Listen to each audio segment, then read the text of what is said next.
We, of course, put these all up on YouTube, on our own channel. And Claudia, it is all yours.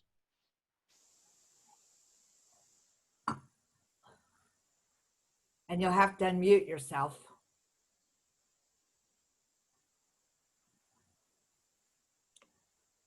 Okay, now you can hear me? Hello? Oh, come on. Yes, we can hear you. Yes, we can hear you, Okay. Claudia. We were all muted. Oh, I've been having too much trouble with the computer thing this morning to trust it.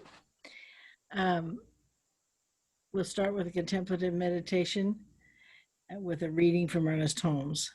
Then there'll be a minute of silent contemplation, and then Jackson will take us into our service.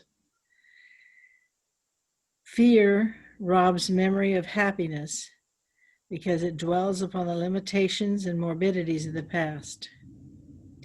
It robs the future of pleasure and enthusiastic anticipation because it casts a shadow of its past into the future. It robs today of the possibility of fulfillment because it denies the good we might experience in the moment in which we live. How much better it would be if we could think as a child thinks, abandoning ourselves to the integrity of the miracle-working universe in which we live. Today I cultivate the art of having faith.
May the blessings of God rest upon you. May the peace abide in you. May the presence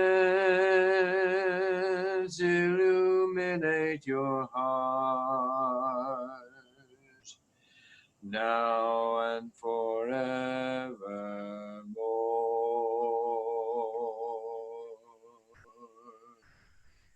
And as we gather together in this very room, this very Zoom room that brings our spirits into contact with each other to approximate the time that we were together physically, I know that each of us is here to share wisdom, to learn what we can, to appreciate the love that's among us, to expand the wholeness that we are, to include us and everyone else in the world.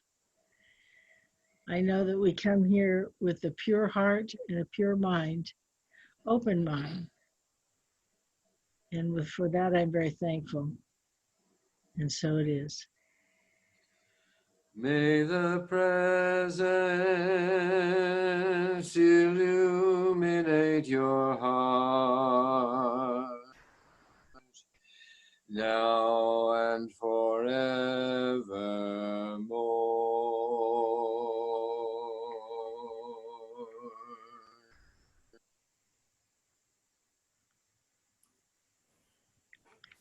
Thank you, Thank you Jack. very much. Do you want me to introduce you, or do you want to introduce yourself? I'm here. We'll do it. I'm But here. thank you, Claudia and Jackson. I appreciate the work. So this morning's message is skepticism, doubt, and faith. And on the newsletter, I had put, oh, wow, after it.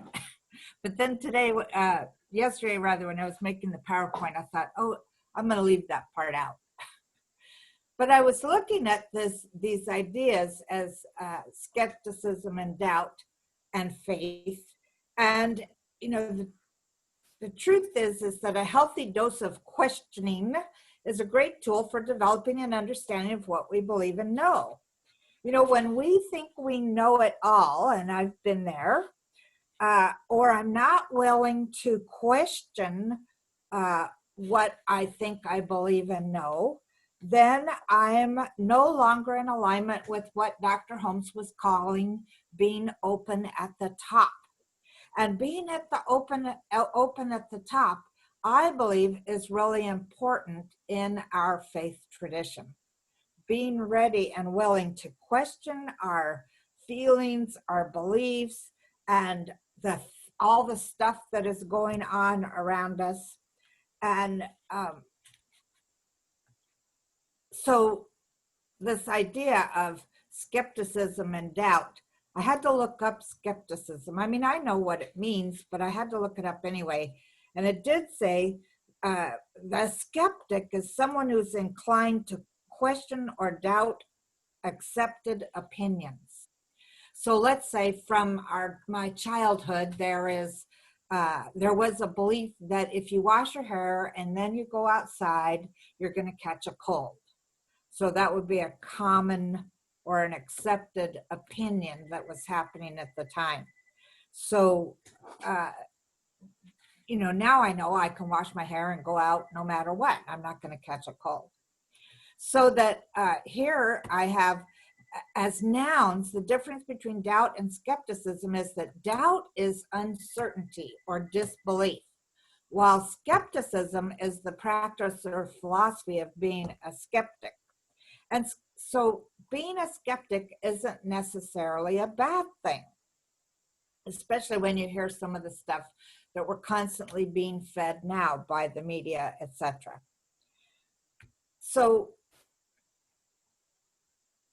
that doubt, either one of these two things, however, can prevent our faith from being activated, especially while we're doing a spiritual mind treatment. And Dr. Holmes says, well, I have to move pictures.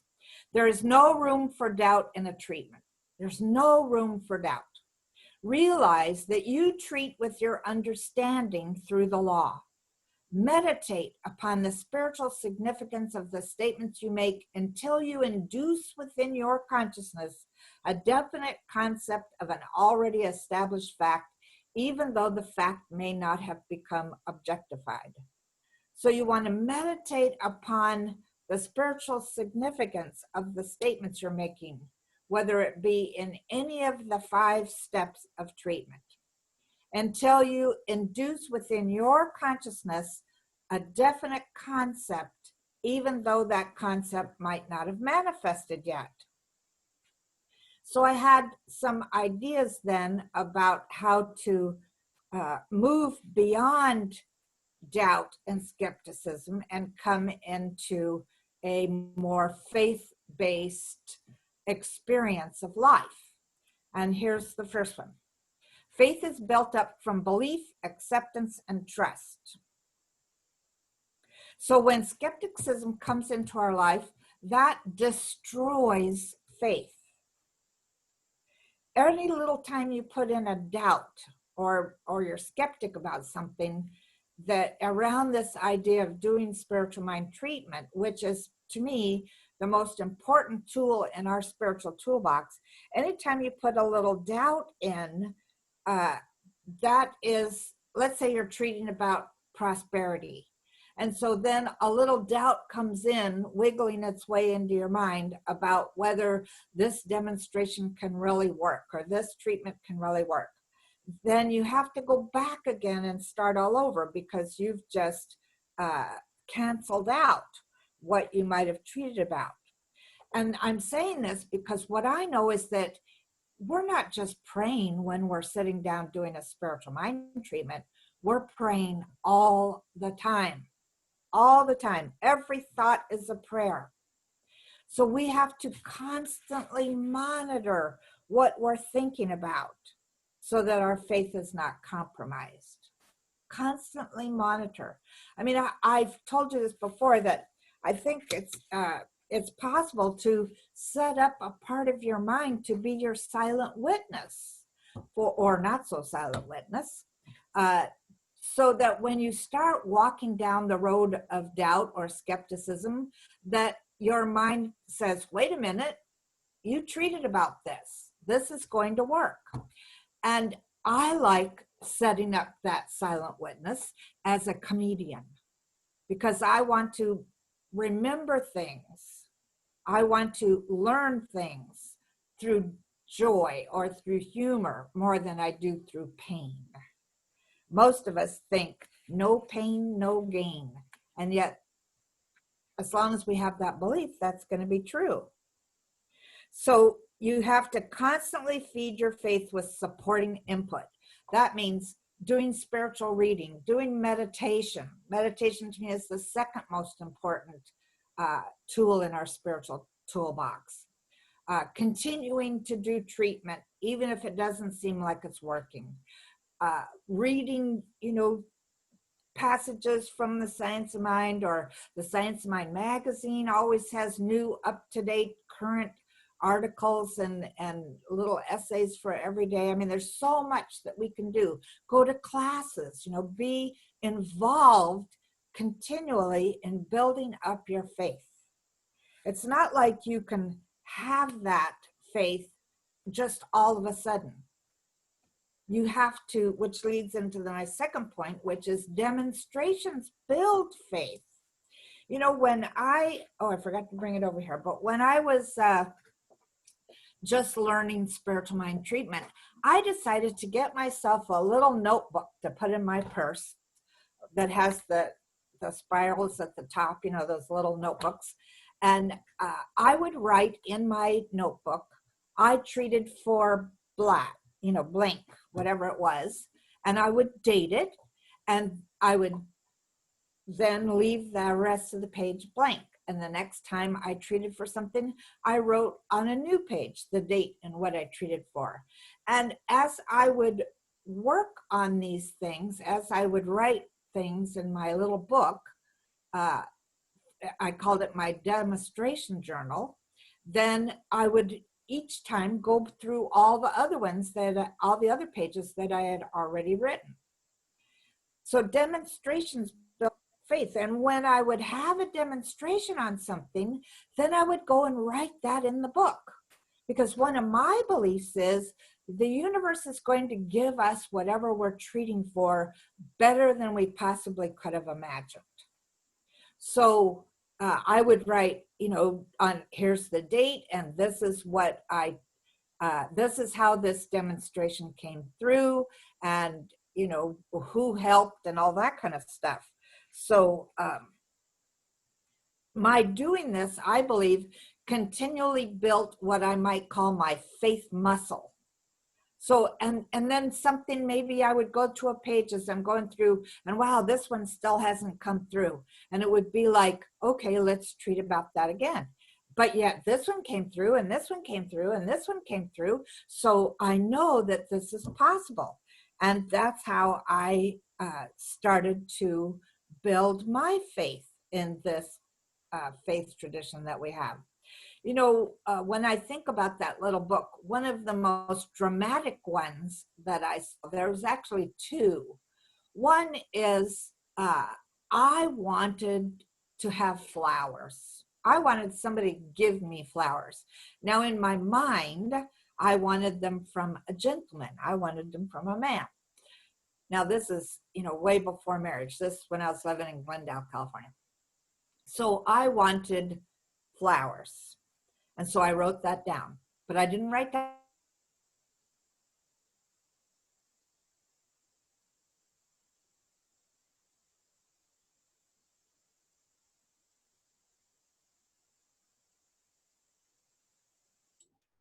Angelica, you are frozen.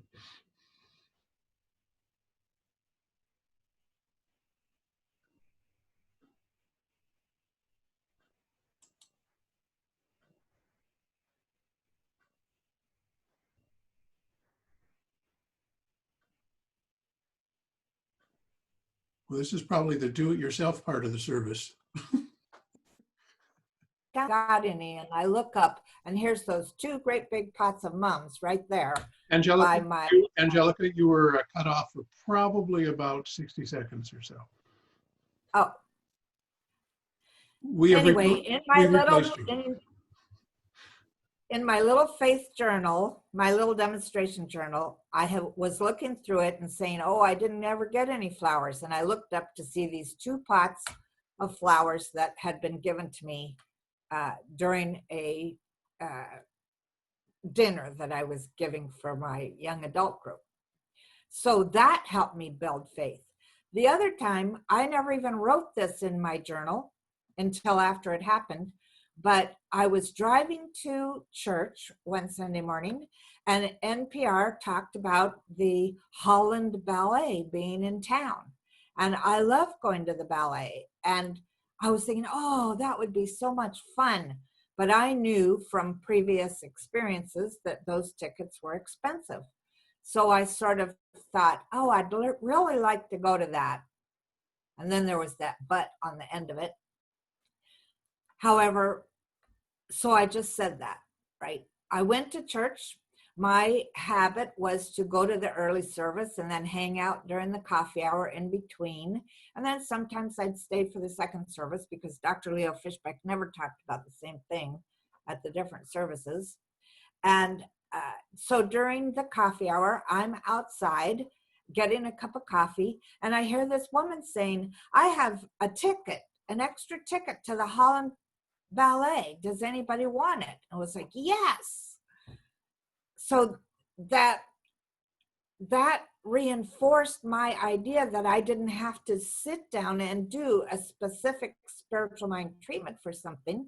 I could just speak, that even the words I were speaking were going into the law all the time. So demonstrations build faith. And so we want to pay attention to those things that we're getting, those demonstrations that we have. And then my third idea is that faith is always made stronger by aha moments. I know that everybody has had an aha moment one time or another in his life. And yet sometimes I think that something happens in our life and we think, oh, I was lucky. But really, it wasn't luck. And if we stop to think about it, we'll realize that that we asked for whatever it was that created that aha moment. And so our faith is always made stronger. There's a story about a little boy who's on the roof of his house, and he started sliding to the edge. So he yelled, God, please save me. And at the last second, his shorts got caught on a nail head, and he abruptly stopped and didn't go sliding over the edge. And the little boy tells God, never mind, I'm okay. I'm just lucky. And yet, if he really thought about it, that nail suddenly appeared there, or was always there, but he just happened to be sliding down that roof and get grabbed by that nail because he wanted to. He didn't want to slide off the edge of that roof. So we could have realized that this is one of those aha moments. My most recent aha moment, and you know, like you might think, oh, you've been doing this for so long, et cetera, et cetera. And I have. I've been a minister this year, will be 35 years. And I was into it before that. My most recent aha moment has been that everything that I'm looking for, I already have. And I got that because I realized that sometimes my faith makes me look outside of myself like that little boy did. God, please help me. Like God is outside of us. But the truth of us is that we're already God. And then we've been surrounded by beliefs and perceptions and concepts that have built this body and this being, this person that we are. And we forget that we're God in form right now. We don't have to do anything or get anything in order to have the faith of God, because we're already God. And that idea that we're already God, we're God playing as a human being right now. We're God having an experience of itself in physical form.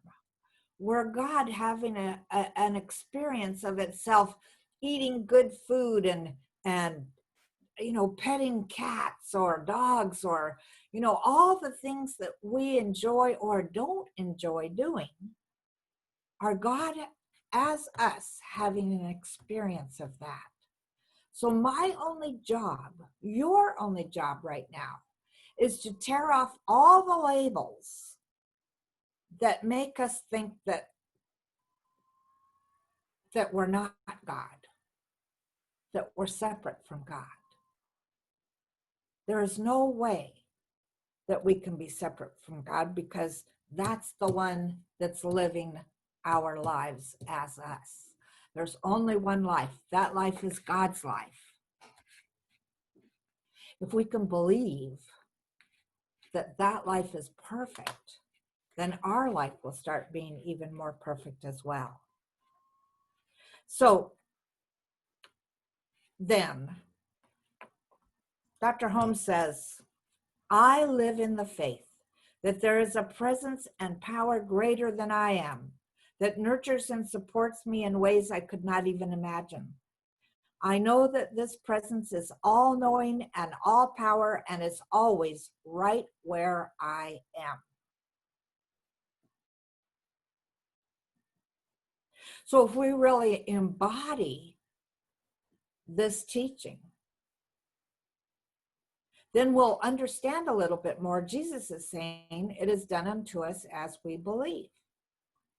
Because there is this presence and power within me, within you, that is working in, through, and as us according to our predominant belief systems. And so I would rather believe that this presence is within me, and that it is all-knowing and all-powerful and always right where I am. That it's infinitely intelligent and unconditionally loving. And that's who I am. That's the truth of each one of us. If we believe that, then it'll be done unto us as we believe. And life will be so much more than we could possibly even imagine. I think that right now in the world, we were put into a place where it seems like we could do a couple of things. One is we can go, ain't it awful, ain't it awful, ain't it awful that I can't do this and that and the other. Or we can use the time to really begin to realize the truth of our being and enhance our spiritual life. Because you know what I've discovered as time keeps going by in this mostly sheltering in place experience is that a lot of the things that I thought were really important aren't important at all. In fact, I was talking to somebody the other day about, what if the fire came here? What would you do? And the important things to me aren't the brand new TV that I just bought the other day, but it's 4 cats. They would be in their cages so quickly if we had to evacuate. And I would have some clothes with me, and I would probably take my computer, my phone, and my charging cords with me so I could stay in touch with all of you. But my furniture, the pieces that I have here that are valuable, the books, all the stuff that I've carted around with me during my moves, up to Canada, across to the East Coast, here, all this stuff means nothing. What I've really realized is that all the physical stuff will show up in your life again.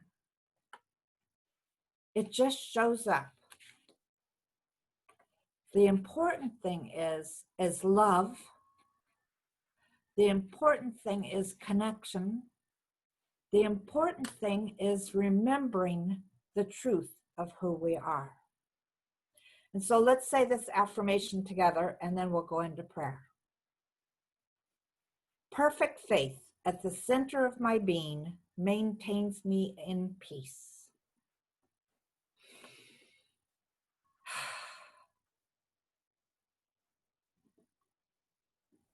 So recognizing that truth, that there is only the one life, that life is God's life, and that life is the life we are living right now. I celebrate this life with every fiber of my being. I celebrate all of life, whether I'm looking at myself or my cats or my friends or the weeds in my garden or my roses. No matter what I'm looking at, I know that this too is the life of God made manifest. And as I keep contemplating that, my faith gets stronger and stronger. So speaking in the first person for each of us, I declare that I have faith in the abundance of this universe. I allow myself to see it absolutely everywhere. I use nature as my teacher, and I realize that nature is God too. So whether it be cutting open an apple and seeing all those seeds and realizing that everything has everything in it to be more, I welcome abundance into my life. I have the faith of the abundance of the divine in my life. I know this in my relationships as well, that there's an abundance of love absolutely everywhere. All I need to do is stop blocking it and open my heart and open my mind and see it in and as everything. Everything is God and God is love. So love is absolutely everywhere, including within me.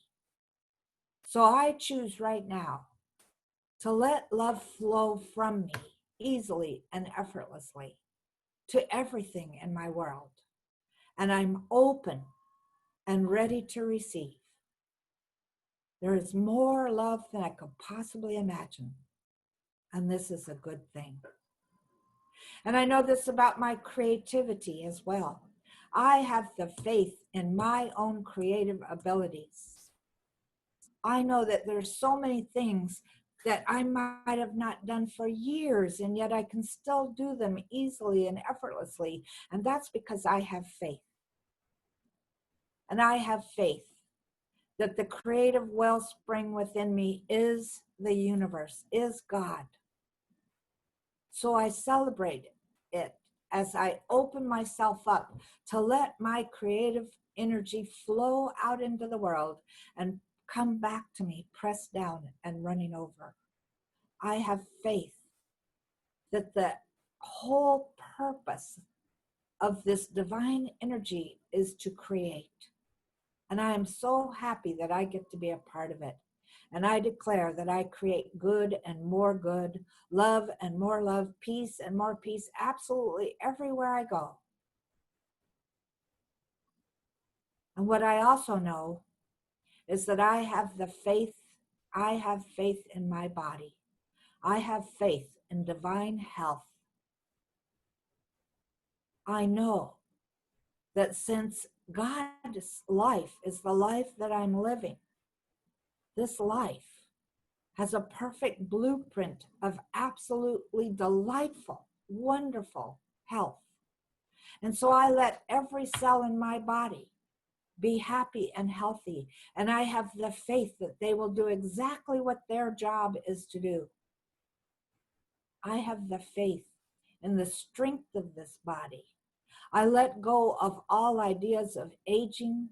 I know the truth of me is that I am at ease in this body because I created it around me.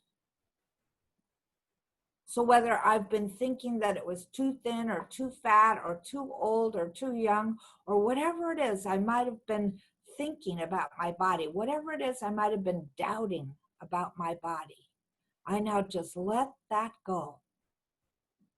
And I declare that this body is the most wonderful earth suit for spirit to experience itself as me. And how delightful it is as I look out and see that nobody has the same body that I do. And everybody's body is perfect for them. So I see health, a great abundance of health, absolutely everywhere. And this is good, very good. I know that with these words, I have allowed myself to let go of being a doubting Thomas, so to speak. I've let go of being a skeptic.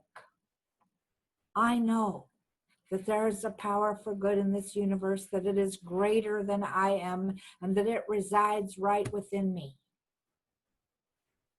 And so I celebrate this, knowing that it is good, knowing that it is God.